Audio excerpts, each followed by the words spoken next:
Jusqu'à nouvel ordre, ceci sera mon dernier épisode sur ma visite de Venise. Je vous remercie d'avoir été du voyage. Mon dernier conseil, parmi ma panoplie d'angles et de points de vue uniques, c'est de plonger dans une exploration fictive de la ville, une œuvre de fiction que vous aimez et que vous respectez. Comme par exemple, avant d'aller à Paris, vous regardez Le fabuleux destin d'Amélie Poulain. Avant d'aller à New York, vous lisez The Great Gatsby. Avant d'aller à Ottawa, vous lisez Le budget fédéral. Ça vous permet de voir à quel point la ville ou la région a inspiré de grands artistes de l'histoire, même si c'est de la science-fiction, comme Le budget fédéral, justement. Vous marchez où les personnages marchent et où les auteurs ont eux aussi assurément marché. Vous voyez ce qu'ils ont vu, vous partagez le romantisme qui donne vie à ces histoires. Si c'est un film, regardez-le juste avant votre voyage. Si c'est un livre, amenez-le avec vous. Commencez à lire dès votre décollage en avion. Pour moi, Venise ne pouvait être explorée que d'une manière, du point de vue du vampire Armand, tel qu'on le découvre dans le livre de la série des Vampire Chronicles de Anne Rice. Cette série-là même qui nous a donné le film Interview with the Vampire. Armand est un adolescent qui est kidnappé de sa Russie natale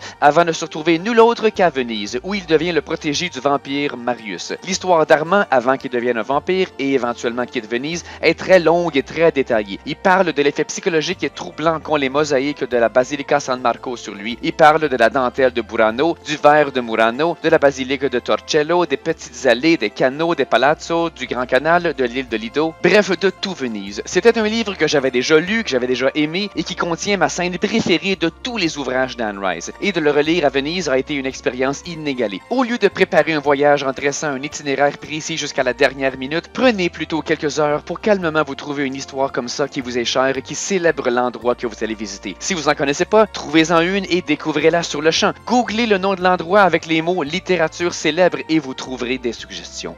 Vous m'en remercierez.